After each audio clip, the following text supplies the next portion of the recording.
નમસ્કાર મિત્રો, શું તમને ખબર છે આ દુનિયામાં એક એવું પ્રાણી જોવા મળે છે જે હવામાં પક્ષીની જેમ ઉડે છે અને તે પોતાના બચ્ચાઓને ધવડાવે પણ છે અને એ છે ચામાચીડિયું. તમને મનમાં ઘણા સવાલ થતા હશે કે શું એ પક્ષી છે કે પ્રાણી છે અને તે હવામાં ઉલટું કેમ લટકે છે, શું છે એના પાછળનું વિજ્ઞાન અને તેઓ લટકવાથી થાકી નથી જતા? શું તેઓ તેમના મૃત્યુ પછી પણ એ રીતે ઊંધા લટકેલા રહે છે? દિવસ દરમિયાન ઊંધા લટકવાથી શું તેઓને કોઈ લાભ થાય છે? શું તેઓ કોઈ માણસનું કે પ્રાણીઓનું લોહી પીવે છે? આવા અનેક સવાલોના જવાબ આજે તમને આ વિડીયોમાં મળવાના છે, તો જોડાયેલા રહેજો આ વિડીયોમાં.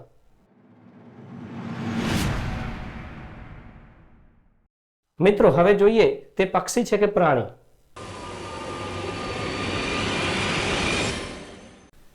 ચામાચીડિયું એ પક્ષી નથી પરંતુ એક સસ્તન પ્રાણી છે. તે પક્ષીઓની જેમ ઈંડા નથી મૂકતું પણ સીધા બચ્ચાને જન્મ આપે છે અને તેને પોતાનું દૂધ પીવડાવે છે.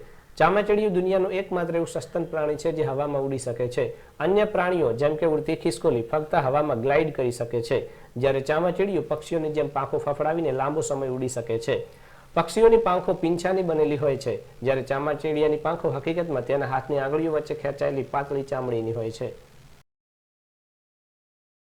અને હવે આવીએ તમને મૂંઝવતા સવાલ પર કે તેઓ ઉડતા કેમ લટકે છે.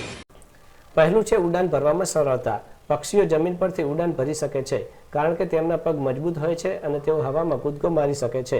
પરંતુ ચામાચીડિયાના પગ એટલા વિકસિત કે મજબૂત હોતા નથી કે તે જમીન પરથી દોડીને કે કૂદકો મારીને ઉડી શકે. ઊંધા લટકેલા હોવાથી તે ફક્ત પોતાની પકડ છોડીને અને પાંખો ફફડાવીને તરત જ હવામાં ઉડાન ભરી શકે છે. બીજું છે ઉર્જાની બચત. ચામાચીડિયા જ્યારે ઊંધા લટકે છે ત્યારે તેમની કોઈ પણ પ્રકારની શારીરિક શક્તિ કે સ્નાયુનો ઉપયોગ કરવો પડતો નથી. તેમના પગના સ્નાયુઓ એવી રીતે બનેલા હોય છે કે શરીરનું વજન જ તેમની પકડને મજબૂત રાખે છે. આને કારણે તેઓ ઊંઘતી વખતે પણ ડાળી પરથી નીચે પડતા નથી. શું મિત્રો તમને ખબર છે તેઓ ઉલટા લટકી રહે છે એના પણ એમને અનેક લાભો થાય છે? ઉલટા લટકવાનો સૌથી મોટો લાભ તેમને શિકારીઓથી બચવાનો થાય છે.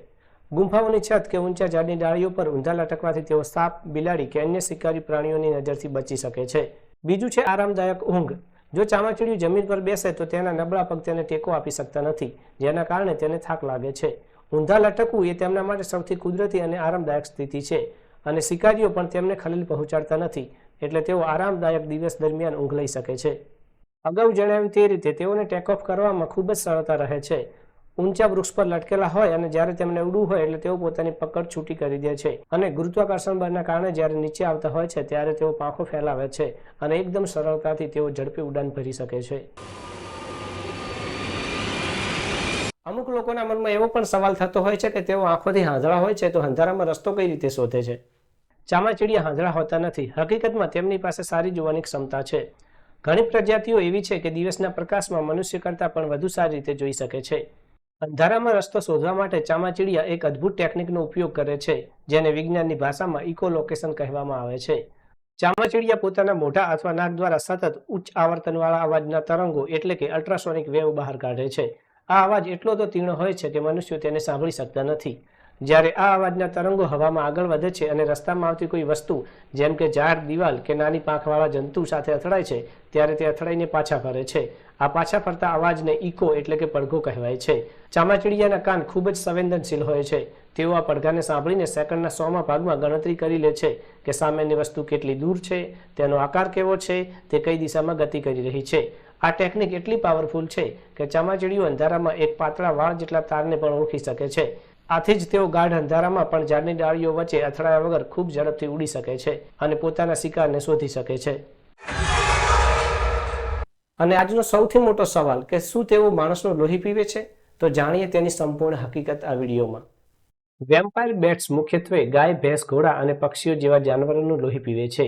તેઓ ભાગ્યે જ માણસોને કરડે છે. માણસનું લોહી પીવું એ તેમનો મુખ્ય ખોરાક નથી, પરંતુ જો કોઈ માણસ ખુલ્લામાં ઉઘાડું સૂતું હોય અને બીજો કોઈ વિકલ્પ ન હોય તો જ આવી ઘટના બને છે.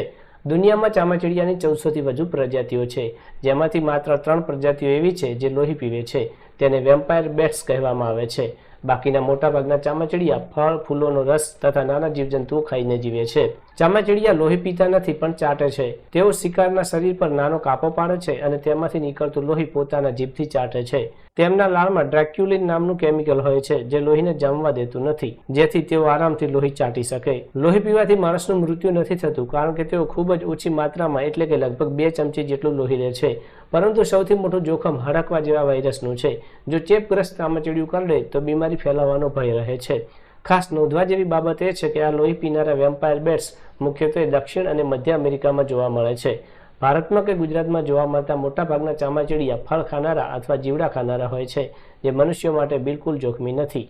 તો મિત્રો, તમને કેવો લાગ્યો વિડીયો? જો તમને આ વિડીયો સાચે જ પસંદ આવ્યો હોય તો તેને લાઇક કરજો, આ ચેનલને સબસ્ક્રાઇબ કરજો, જેથી તમને જ્ઞાનથી ભરપૂર વિડીયો મળતા રહે. હા, અને જો તમારા મનમાં પણ કંઈ સવાલ હોય તો તેને કોમેન્ટમાં લખો, સાથે તમારા નામ અને શહેરનું નામ જરૂરથી લખજો. જ્યારે તમે આપેલા વિષય પર હું વિડીયો બનાવીશ ત્યારે આ વિડીયોમાં તમારું ચોક્કસથી નામ લઈશ અને દુનિયા સમક્ષ તમને પણ આવવાનો મોકો મળશે.